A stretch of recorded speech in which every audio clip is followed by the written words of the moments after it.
नमस्कार. न्यूज 24 परभणी वार्तामध्ये आपले स्वागत. मी शिवाजी चव्हाण. पाहुयात ठळक घडामोडी. मौजे हिवरखेड तालुका तेलारा जिल्हा अकोला येथे दूषित पाणी पिल्याने 49 शेळ्या मेंढ्या मरण पावल्यात. तर पाहुयात सविस्तर वृत्तांत. जय जवान जय किसान. तेलारा तालुक्यात बकऱ्यानं विषारी पाणी पिल्यामुळे 35 ते 40 बकऱ्या मरण पावल्या. या घटनेमुळे पशुसंवर्धन आणि बकरी पालन करणाऱ्यावर मोठं संकट कोसळलं आणि या हिवरखेडमध्ये तेलारा तालुक्यात बकऱ्या वागवणाऱ्यावर या ठिकाणी मोठं संकट कोसळलं. आमची प्रशासनाला मागणी आहे की तात्काळ तहसीलदारांनी या बकऱ्या मेंढरी पालन आणि बकऱ्या पालन करणाऱ्याच्या जे बकऱ्या मेल्या असतील त्यांना नुकसान भरपाई दिली पाहिजेत अशी आम्ही मागणी करतो. तात्काळ पशुसंवर्धन विभाग तहसीलदार यांनी या घटनेची दखल घेऊन जे बकऱ्या मेल्या असतील त्यांना नुकसान भरपाई दिली पाहिजेत. अरे पहिलेच महाराष्ट्रात मोठं संकट कोसळलं आहे आणि अशाच जर बकरी पालन करणारे पशुपालन करणाऱ्यावर जर असं संकट कोसळत असेल तर हे कसे जगतील. यांचा परिवार याच्यावरच अवलंबून आहे.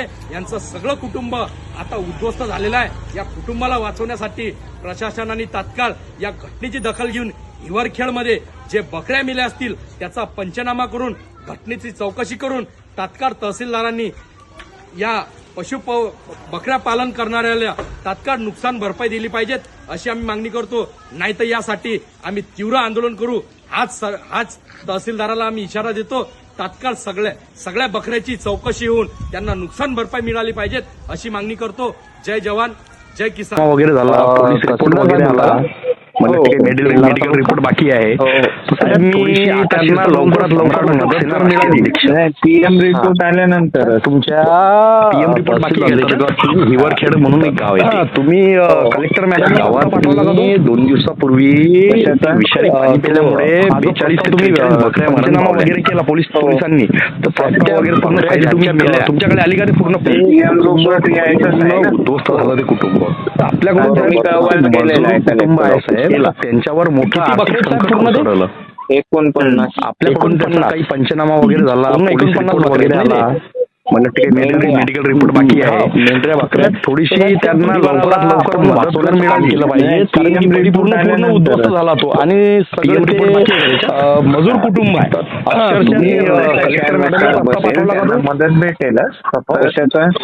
पुढे मागे तुम्ही पंचनामा वगैरे पोलीस विनंती आहे की त्या कुटुंबाला वाचवण्यासाठी तुम्ही तुमच्याकडे आली का पूर्ण, कारण की उद्ध्वस्त झालेलं कुटुंब शासनाने वाचवलं तर आपल्या कुटुंबाला मिळणार. सुद्धा अशीच घटना घडली होती. 49 तहसीलदार साहेबांना फोन करून 49 पंचनामा करायला लावला.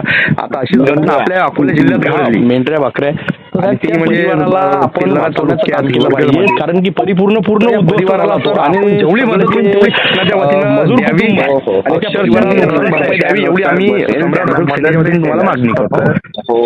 पुढे मागे चला थँक्यू. आणि तुम्ही जास्तीत जास्त मदत त्या परिवाराला तुम्हाला 100% मदत मिळाली पाहिजे एवढे तुम्ही प्रयत्न झालेलं कुटुंब शासनाने वाचवलं. आम्ही तुमच्या म्हणजे आम्ही सुद्धा त्या परिवाराच्या पाठीशी आहोत. तुम्ही सुद्धा त्या परिवाराच्या पाठीशी राहा. सुद्धा अशीच घटना घडली होती. तुम्ही तिथं मी तहसीलदार साहेबांना फोन करून तिथं सुद्धा पंचनामा करायला लावला. अशीच घटना आपल्या अकोला जिल्ह्यात घडली. आणि ती म्हणजे तेवढी मदत करा त्या कुटुंबाला. तर या परिवाराला सर आपण जेवढी मदत होईल तेवढी शासनाच्या वतीनं द्यावी आणि त्या परिवाराला नुकसान भरपाई द्यावी एवढी आम्ही सम्राट अशोक सेनेच्या वतीने तुम्हाला मागणी करतो.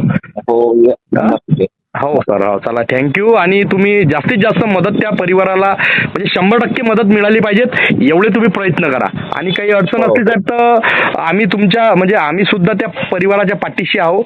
तुम्ही सुद्धा त्या परिवाराच्या पाठीशी राहा.